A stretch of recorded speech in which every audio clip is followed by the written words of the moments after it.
Greetings, everyone. I am Ngabuto Nicholas Mabena. It is the 13th of April 2023, where we're briefly looking into the ongoing Zimbabwe exemption permit case, which is happening at the North Gauteng High Court in Pretoria. Yesterday, the 12th of April 2023, we listened to the Council of the Minister of Home Affairs, Dr. Aaron Mtswaleti. He spent about 4 hours making his presentation.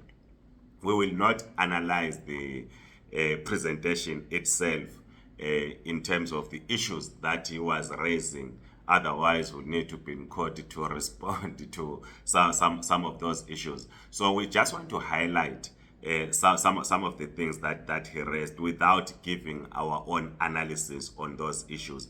We will indeed, after the court processes or after the judgment has been delivered, we then give our own perspective on the whole question of the documentation of Zimbabweans since 2010.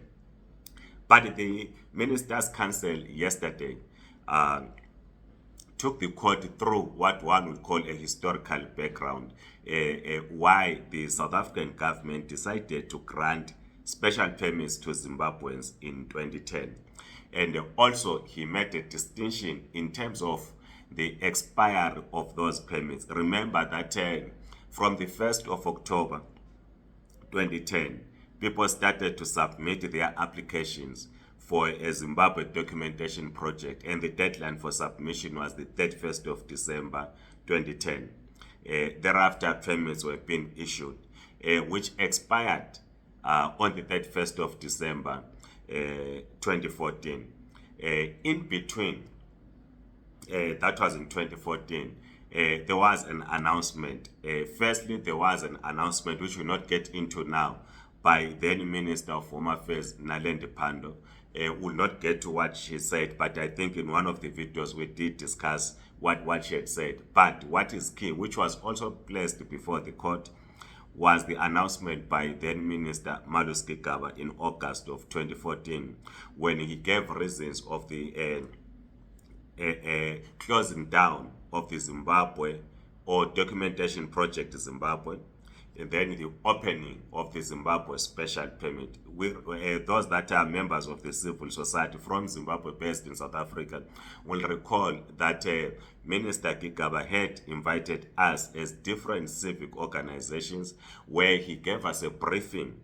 After he gave us a briefing, he then went to address a press conference where he was then announcing to the public that the ZEP was being closed down, creating a new permit regime known as the Zimbabwe Special Permits, which people were asked to apply from the 1st of October 2014 to the 31st of December 2014, and that was a 3-year permit. Those that were in that meeting will remember that were querying why there was a closing down of the ZEP, opening up a new regime before the 5-year period. But we'll discuss later those concerns or those issues that were raised and our understanding then. So the court was taken through that process. So my sense of what was discussed in the courts, or the presentation by the lawyer of the minister or the advocate of the minister, was mainly around the question of policy, government policy, and the legality.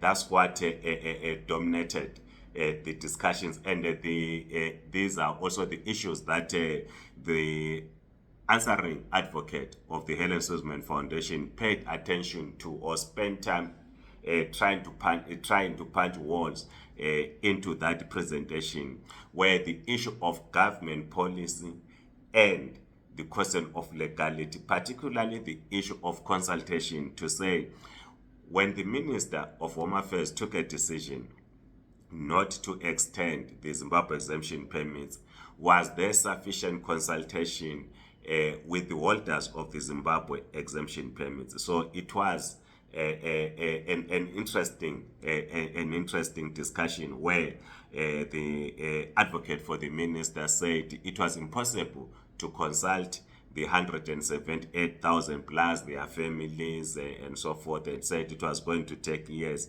but then later on indicated that from January 2022, letters were written to individuals, holders of ZEP, to state their own circumstances, given that the ZEP was not longer being renewed. So that was in day two of the court case. So the issue, which I seem to understand, is that the Helen Suzman Foundation is not asking, but as I speak under correction, is not challenging the minister not to extend but this ZEP, but is challenging the minister in terms of what they call violation of the rights of the holders of ZEP, because one, the conditions that existed, according to what was presented in court, presented that the political and economic situation in Zimbabwe has not improved. The conditions that existed when the permits were issued in 2010, the argument is that they are still the same. And of course, the minister's lawyers were saying it will be difficult for the court to do an assessment, a political and economic assessment in Zimbabwe, and come to the conclusion that yes, indeed, the conditions are still the same. So it's an interesting court case today. Day three, we are trying our level best to follow the proceedings on what is going to be raised in the court, which is concluding tomorrow. We do not think that the judgment is going to be delivered on the 14th of April. We think that the judgment is going to be reserved. Then the court will give a judgment later on. But what we are saying is that while there's this court case that is ongoing, let us remember to apply for waivers. If you are a holder of the Zimbabwe exemption permit, please apply for a waiver, because you'll agree with us that there's been a fundamental shift from the announcement not to renew permits and what is happening now vis-a-vis the issue of waivers. As we said in previous videos, that initially, particularly in 2021 and early 2022, those who applied for waivers were rejected. We know a number of people that made representation to the Department of Home Affairs and they were not responded to.